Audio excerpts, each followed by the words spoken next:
I'm Heather Marie Montilla, and you're watching PBS Books. Thank you for joining us. PBS Books, in collaboration with the Association for the Study of African American Life and History, is pleased to host a conversation with award-winning Imani Perry, author of South to America, A Journey Below the Mason-Dixon to Understand the Soul of a Nation, which is the winner of the 2022 National Book Award for Nonfiction. South to America is an essential, surprising journey through then history, rituals, and landscapes of the American South. Her premise is, in order to understand the South, it is critical because then we can understand America. This is a story of a Black woman and a native Alabaman returning to the region she was always called home and considering it with fresh eyes. She weaves together stories of immigrant communities, contemporary artists, opportunists, enslaved peoples, unsung heroes, her own ancestors, and her lived experience. It is my pleasure to welcome Imani Perry. Imani Perry is the Hughes Rogers Professor of African American Studies at Princeton University, where she also teaches in gender and sexuality studies, law and public affairs, and jazz studies. She has a JD from Harvard Law School and a PhD in the history of American civilization from Harvard University.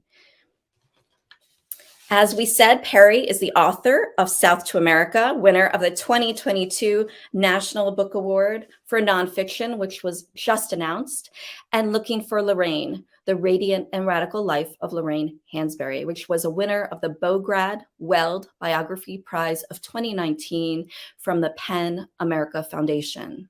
She is also the author of Breathe, A Letter to My Sons, Vexy Thing on Gender and Liberations, and May We Forever Stand, A History of the Black National Anthem, which was a finalist for the NAACP Image Award for Outstanding Literary Nonfiction.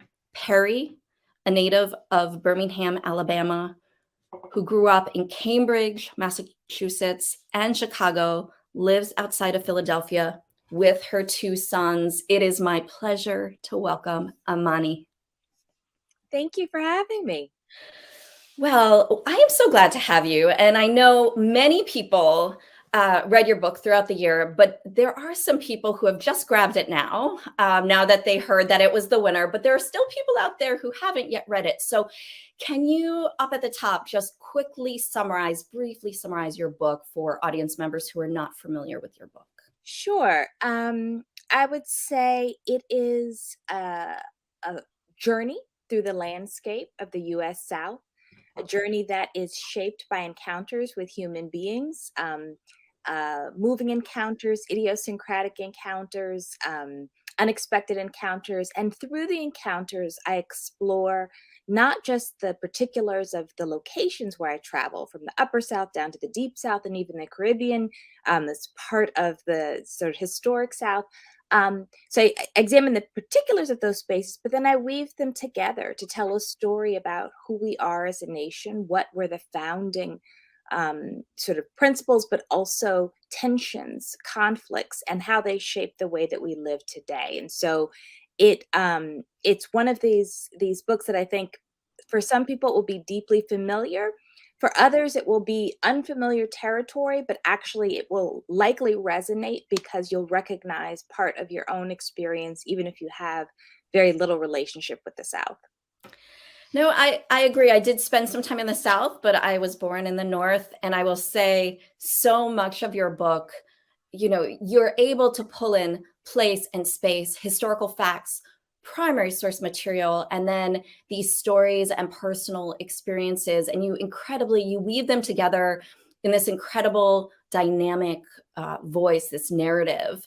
I'm wondering, right? You've written you're part of the academic world. You've written academic books before, biographies, histories. What made you write this book in this way? That's a great question. I mean, I've always wanted to sort of hit the sweet spot as a scholar, as an intellectual, and as a writer between relying upon the deep research skills that we learn and that we cultivate as academics, and writing in a way that not only opens up people's capacity to think about things in fresh ways or kind of satisfy curiosity, but also moves them. So writing to both the head and heart, as it were, or the gut. And so with this text, I've written works that are more conventional histories in the past, and then or stories of individual lives. This, I say in the book, it's not a history, but it's a true story, in the sense that I'm trying to get at the zeitgeist, at the soul, more than telling a sort of a straightforward narrative. And part of the point of that is that we are a quilt of different stories and experiences. And I wanted that feeling in the text, that there is not a single story. And in fact, we have to actually look at the tensions between different types of stories to, I think, get a fuller sense, not just of who we are, but why it's so difficult to actually effectuate many of our stated aspirations of sort of liberty and equity and equality and the like. I love that you use the word quilt because I do think that in so many ways this book has this quilt-like quality. Also, in the choice you made in writing it in the way you did, it is so accessible to so many people across the country, and the reach is so much greater. So I want to thank you for the choice you made. What inspired you initially to write this book? I mean, I think it's honestly a book that I keep saying I've been writing my whole life. I left the South at a young age, but I spent a life returning to Alabama. I was just there, 2 weeks ago.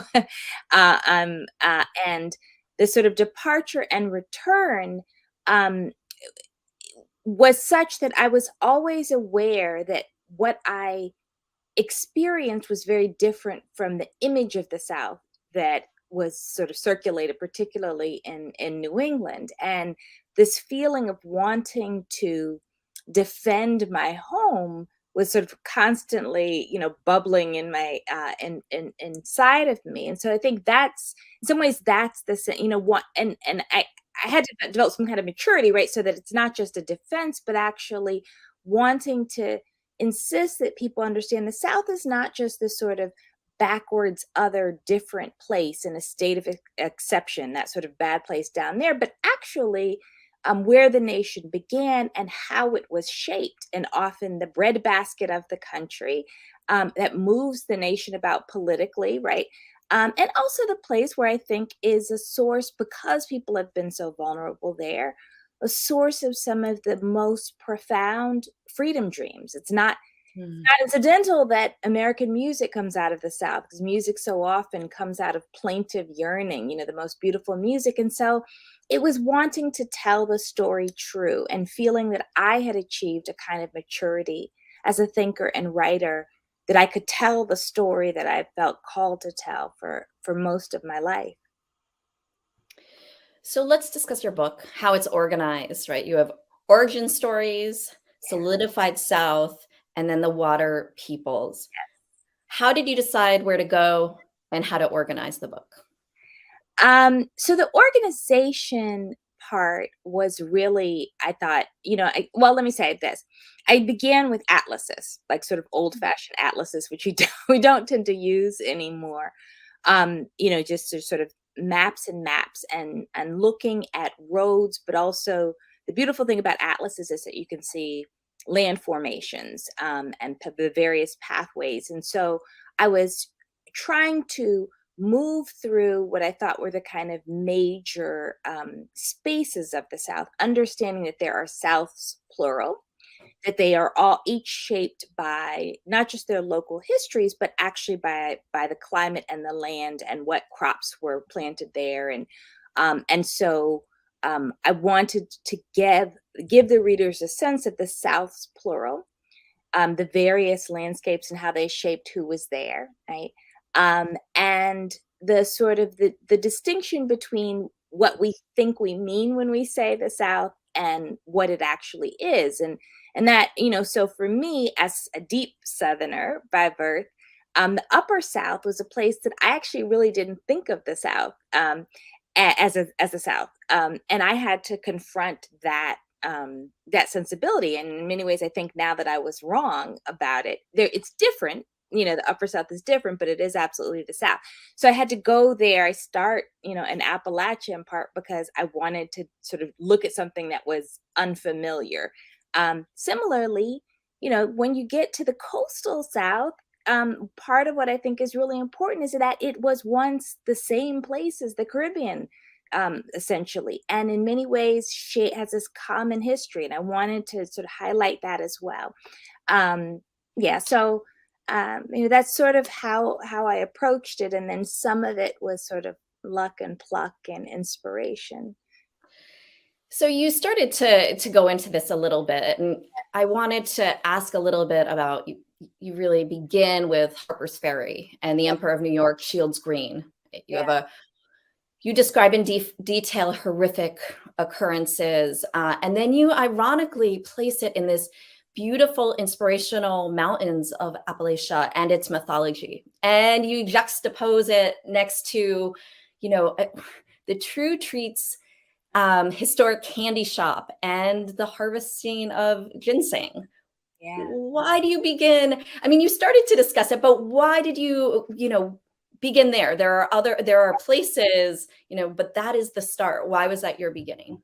Yeah, I mean, part it was to defamiliarize myself, but also it's the site of surprise and contradiction, right? So West Virginia is not Virginia because of their refusal to align with the Confederacy. Harper's Ferry is this place where these sort of three upper South states are a crossroads. And in many ways, it is a crossroads, right? It is, when you're thinking about West Virginia, it's a place that is subject to some of the most, terrible stereotypes, caricatures of people. It's a place where people suffer mightily. It's also a place with this noble labor history. It's also the whitest state in the South, but it's a state that in many ways suffers from the kind of stereotypes that are often attributed to Black people. So there's all these complications, tensions. And so I wanted to be there, to have the reader come into the book understanding the tensions. It also, is one of these places where, this talking about the candy was so profound for me because I wanted to get to, sugar and also addiction, in the story of the South. And I wanted to look at it in some unfamiliar ways, but to talk about the yearnings, the vulnerability of human beings, and how tightly that's connected to the yearnings that become what we've termed addictions, right? Or that become these kinds of addictions because of vulnerability, because life is hard scrabble and people just want a little bit of sweetness or a little bit of ease. Yeah, so, and I learned so much there, so much. You introduce the reader to, like the addictions, many challenge notions, even the prevalence of dollar stores. I mean, I think your little story about dollar stores and how many, and it started in the South, and just how they're so connected with even the poorest people in the world by the products that are being sold there. So Yes. you're uncovering so many unsettling notions that you found along your journey. What is one of the most unsettling notions that you discovered on your journey? Oh, I mean, in some ways, I think part of the reason I wrote the book is because they were familiar. I suppose I didn't understand before fully how central poor Southerners have been to the development of US industries. I mean, of course, with cotton and oil and and the centrality of unfree labor, I knew about that. But I think, once I started down the path, it was sort of every industry, having access to electricity, whether we're talking about mining, having, the car industry and the relationship with Houston, and even what we eat, chicken plants and fish, and to sort of, so it really was how much the laboring Southerner has shaped all of the conveniences of American life. Mhm. Was the scope of it was really quite astonishing for me. You also very much it's also celebratory in some ways of Southern creativity and contribution to our nation. And I wanted to know, why do you think that there are so many, and you touched on this a little bit, but so many important artists, musicians, and writers that Yeah. come from the South and all parts of the South? Yeah. I mean, I think it does have to do with um, the fact that the South is disproportionately poor and rural, and it is a place where people never stop working with their hands. There's this sort of the proximity of to land and other human beings, and these sort of encounters, even though people like to describe the South as segregated, but there's actually a lot of intimacy across lines of identity historically and even in the present day in the South. And that, of course, facilitates the development of art, and the combination of sort of deep love and incredible cruelty, I think, is just, the space from which people try to find meaning and hope. And that fuels the creation of extraordinary art. And there's a lot to learn from witnessing what people have had to endure, but also how people hold on and survive. So you said extraordinary art. And I think when I think of an extraordinary author, I think of Zora Neale Hurston, who is definitely part of your book. Yes. Um, like you, she was born in Alabama. Yes. Um, why do you think her work helps us to better understand America? Well, I think, it's so interesting. I mean, Hurston was a person who, I mean, she's an extraordinary writer. So part of it is simply that she, when someone can write in a way that actually has you deeply invested in the story, that alone becomes really important. And she's a person who, in some ways, before her time, Mhm. really valued folk culture, in particular Black Southern folk culture and also Caribbean folk culture. She saw and valued it not as a sort of just as a curiosity or source of pleasure, but understood the brilliance, the insight, the wisdom, the sophistication that was present there, and approached it. I mean, I think this is really important, is that she was a scholar and an artist. And so you get this depth of knowledge and also this beautiful rendering and really faithful rendering of culture and people and places. And she provides this unbelievable record for us, and pathways, and the way in which she traveled. I think this is also really important. There were not many women writers and thinkers who moved around the country and internationally in the way that Hurston did in the early 20th century. So that's also a really critical window into that period. To come from a Black woman's perspective was unusual. Well, for those people out there who don't know, Zora Neale Hurston will be on the American Experience at the end of January in 2023. So that's also an exciting connect. I've seen the rough cut. It's amazing. Yeah. Is it? Thank you. I have not yet seen the rough cut, but I hope to see it soon. Um,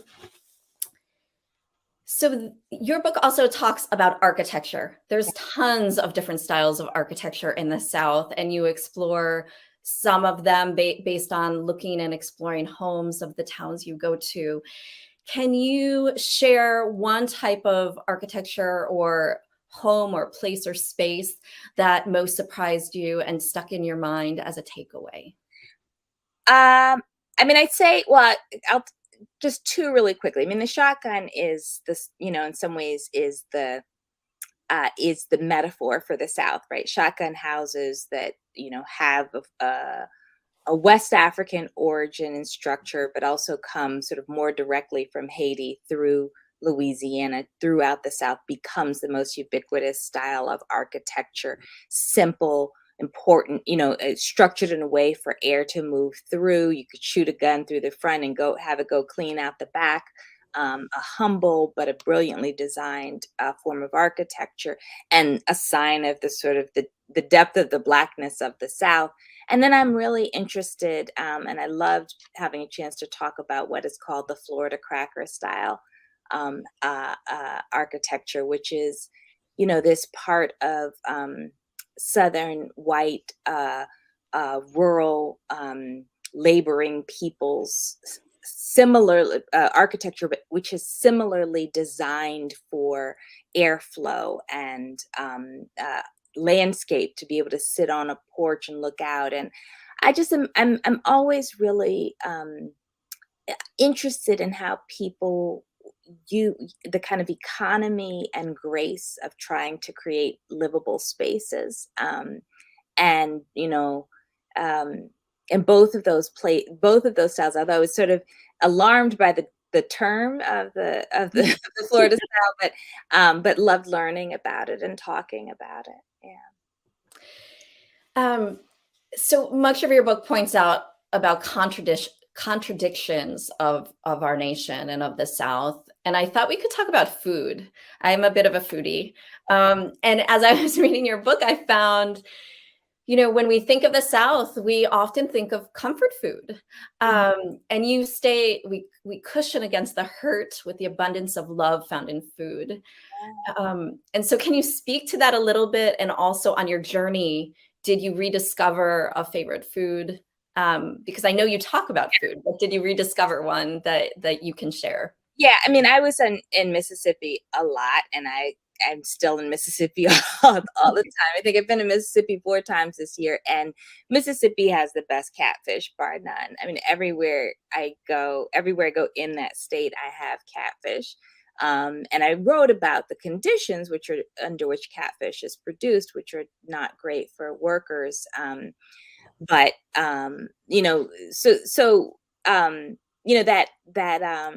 there's that tension there always, right? Like this sort of like the hard conditions of people bringing these things to us, and then it's just this extraordinarily spiced and tended to and carefully prepared food. I think that there would, sort of like that when you have limited resources at your disposal, and then you become like a bricoleur, you become like a quilter, you take what you have and you create art with it. And that's what Southern food is. I mean, particularly along the coast, is that those places of encounter where people were literally coming from all over the world. So they have this extraordinary blend of spices and traditions, and really exquisite combinations. And I loved that, and talking about that in part because, again, food is one of those things that gets stereotyped in the South, right? That it's just fried chicken and biscuits. And of course, it's that, and that's wonderful, but it's so much more. And even the preparation of those two things is a very delicate process. Like, I'm fond of talking about, you can't just use any kind of flour for either biscuits or pound cake, right? Use any kind of flour, you'll get like a rock. You have to get, you have to use the finest cake flour, much of which is produced in Knoxville, Tennessee. So there you go. Well, for those of you just joining us out there, I'm Heather Montilla with PBS Books, and I am fortunate to be here with 2022 National Book Award winner Imani Perry. We're discussing her book, South to America, A Journey Below the Mason-Dixon to Understand the Soul of a Nation. Welcome back. So, Imani, you speak about military throughout the book, right? And you really go into, in some ways, contradictions that have been played in the South with the military, even from the Civil War, and then even the military bases in Florida.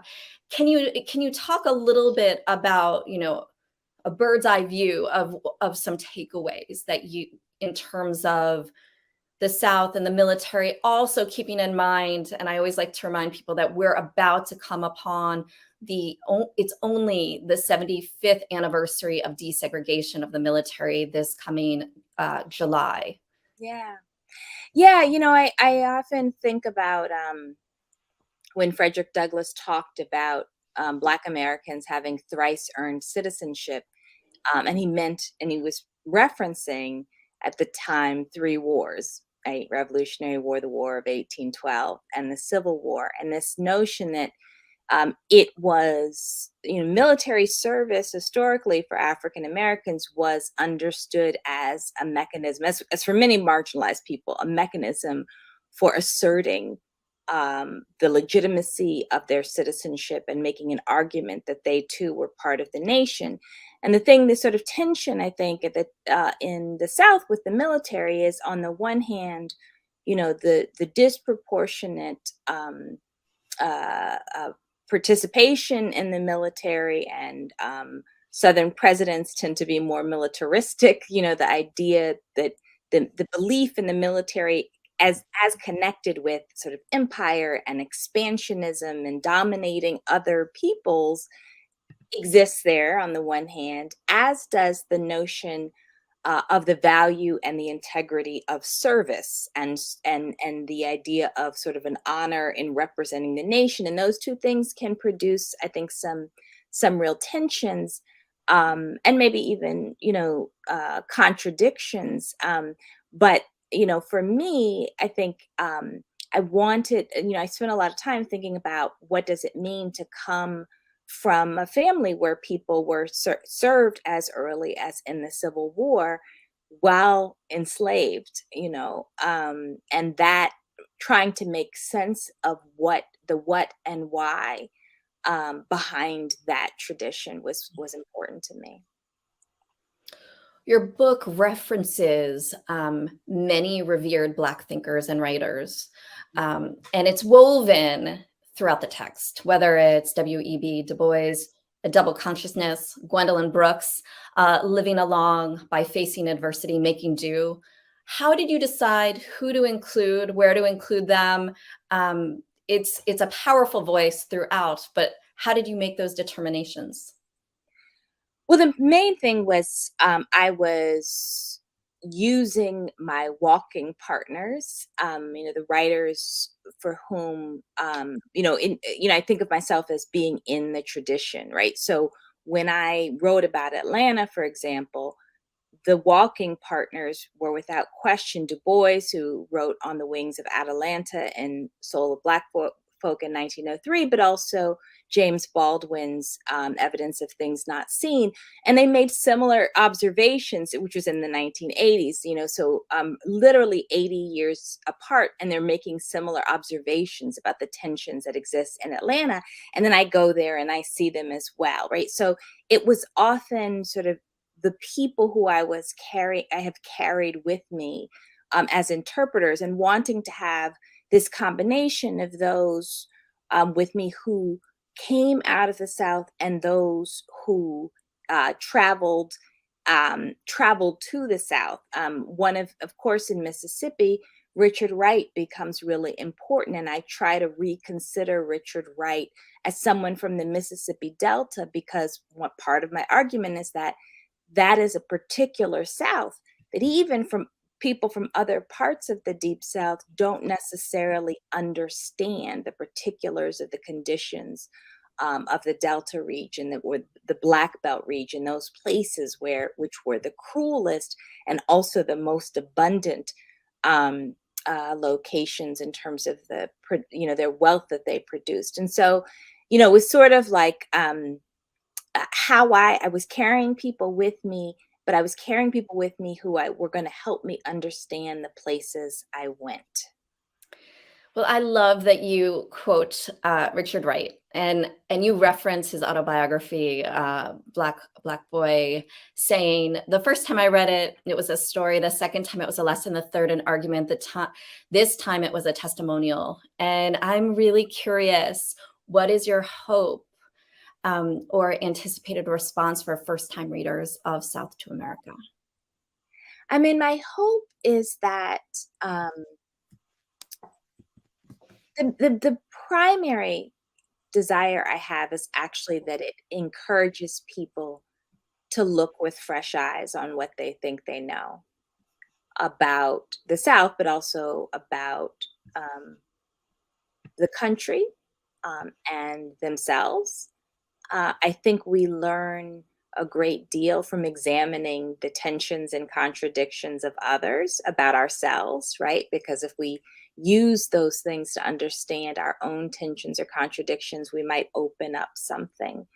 Um, yeah, I mean, I think that that's a primary desire. I I also hope that even if people don't agree with me on every point, that they find something that resonates with them that they can take away from the book. You also reference Albert Murray and his 1971 South to a Very Old Place as one of your greatest influences. Yes. Can you share how he's impacted your work overall? Yeah, I mean, Albert Murray is, I call him my tar baby, which is probably not the most politic term, but to this, and historically, the use of the term, meaning I can't get unstuck from him.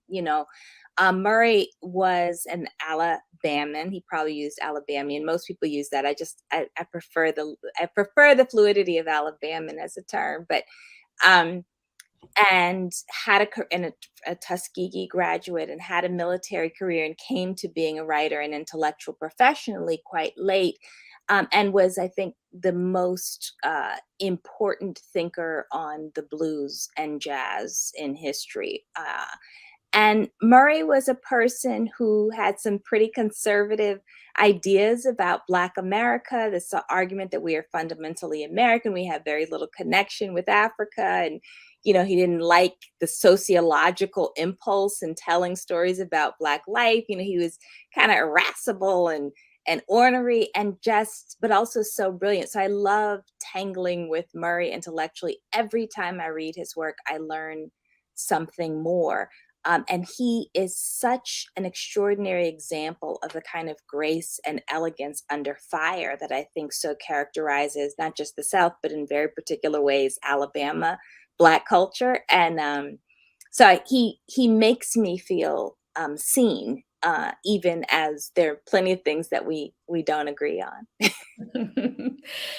I was surprised to when I was reading your text that you go to the Bahamas and Havana, Yeah. and I know one of the reasons that you went beyond the borders is because Toni Morrison, that was one of her criticisms of Murray's text. But why did you pick the Bahamas and Havana? Yeah. So if you look at the Gulf, it sort of makes a circle if you look at those places. So that's part of it. But also in many ways they are opposites, right? So the Bahamas is a place of, tax shelters and tourism. And Cuba is a place of revolution and socialism, and it's now isolated from the United States. So they are these two distinct, in some ways, examples of um, ideas about this region, right? That in both instances are born of people trying to grapple with the legacy of European nations coming, wanting to sort of conquer this land, build wealth on this land, and to do so by pushing out indigenous people and grinding down the lives of African people and what comes from that. So they're sort of these two extreme, distinct examples. It's also the case that I was fascinated by two things. One, that Bahamians eat grits for breakfast. I went there the first time and I thought, this is fascinating. How how was this possible. So I wanted to chase that history down. And in the case of Havana and Cuba, generally, um, I my own curiosity about Black political organizers, radicals who sort of went into exile or, ran from the country in the 70s. Overwhelmingly, the Southern ones went to Cuba. And that for me sort of led down the path of understanding this tight connection that is rarely understood between Cuba and the South. So, and wanting to sort of again have some fresh eyes. Like it's well known the connection between South Carolina and Barbados, for example, or between New Orleans and Haiti. But this is sort of there's a lot of threads of connection in many of them. Thank you. What was the most difficult or emotionally challenging topic that you wrote about and included? And how were you able to? I know some of these stories were horrific and some were celebratory, but how did you deal with the more difficult things that you uncovered?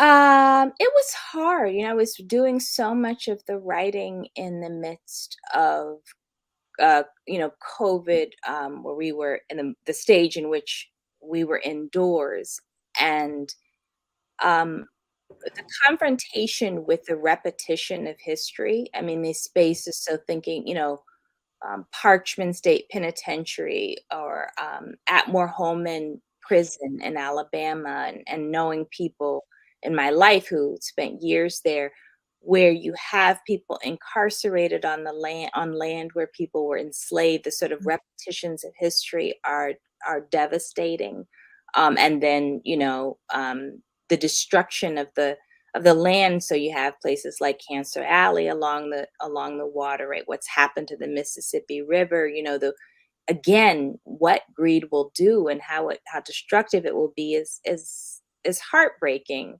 And feeling very aware because of having to quiet and sit still about the consequences of that was difficult. But to me that became in some ways a charge to write, to testify, to tell the story, because the hope is that it helps us develop a greater sense of urgency, to try to be in different kinds of relation to each other and to the land that we occupy. So beautifully said and written. Is there a place or a story you wish you could have included that you weren't able to? Two. One is I really wanted to go back to Arkansas, but because of the COVID restrictions, I couldn't go back to Arkansas. I had this a lot that I wanted to say about Maya Angelou's Arkansas, but also Derek Walcott's experiences in Arkansas and traveling there. So I wanted to return to those roads, and Little Rock Central High. And of course, I wanted to return to Houston, and I get some of Houston in at the conclusion of the book, but I had a really exciting kind of a story about moving through the various recent immigrant communities in Houston, that I just couldn't tell because I couldn't go back. And I don't know the geography of Houston well enough. I didn't know it well enough to actually sort of tell the story in a way that felt authentic without being able to return. So, as you know, we partner with lots of libraries, and I'm wondering what role libraries played in any of your research for this work, but also in your life. Oh, I mean, libraries are hugely important, in so many ways. I mean, I use a lot of digital archives that I get through libraries, but also as the sort of librarians as sources of local knowledge have been immensely important. Conversations with people to try to figure out sort of where to go, where things happened, and the like. And I also am one of these people who sort of wanders through stacks, and looking for inspiration. And there are these moments, uh, I found an old, and I don't even remember which library this was in. I think it's one of these sort of $1 library sales, which I love, with the books that they're taking out of circulation, this old travel guide in New Orleans that was meaningful, both because, you know, it was another view of the city in the 19th century, but also it opened up for me what the neighborhood that my ancestors from New Orleans lived in was like, which I had no sense of, even spending time there. Currently, I didn't have a historic sense of it. So, you know, they're just some of the most precious institutions we have in our society, and I'm so grateful for them. Well, the stories that you've brought together and amplified and shared are tremendous. I think of someone else in public media who spent a lot of time doing that, and that's Henry Louis Gates Jr., who, as I read, was your advisor in grad school, Yeah. and he recently came out with Making Black America, as many people out there know. Were you involved in Making Black America at all, and how were you? Yes, I did. I was involved in it. I did interviews for it. It was exciting when it came out and people were texting me, "I see you on the screen." Talking about Black associational and institutional life. But I'd also say, you know, Professor Gates is in many ways a model. I mean, I think one can, if anybody paid attention to what I do, you can see his imprint on my work, right? Someone who takes very seriously craft and the creation of beauty and narrative, but also deep research, and wants to, you know, I remember in the 90s studying with him, the model of someone who wanted to be a keeper of tradition, to not just produce one's own work, but to tend to the tradition, and to craft it and make it accessible, and you know, carry it on, the tradition of Black thought and letters and art. And so yes, it was great to participate in Making Black America, but also to have him as a model of how to do this work. Thank you. So you tremendous success, but I know it never stops. So what are you working on now? So now I am working on a book that it doesn't have a title yet, but it's on Black life and the color blue. And it's sort of a story of how people who were, you know, belonged to various African nations and cultures became Black, and how the color blue actually played a central role in that journey. So it sounds, I think, somewhat unusual, but hopefully when people get the book, they'll see that it actually is really true, and kind of a poetic story. Well, I can't wait to read it. Imani Perry, thank you so much. Thank you for your tenacity in chasing down all of these amazing stories and telling them and weaving in like a beautiful quilt, scholars and primary source material. It really, you brought it alive. You brought these stories of the South alive in a way that helped me to better understand my nation, my country. So thank you very much for the time you've spent with us. Just Thank- a reminder for everyone out there, South to America is available at your library, and also at independent bookstores and Amazon and many places. But it is a great way to jump into understanding our country in a more significant way. So that is the 2022 National Book Award winner for nonfiction, Imani Perry. Until next time, I'm Heather Marie Montilla. Happy reading.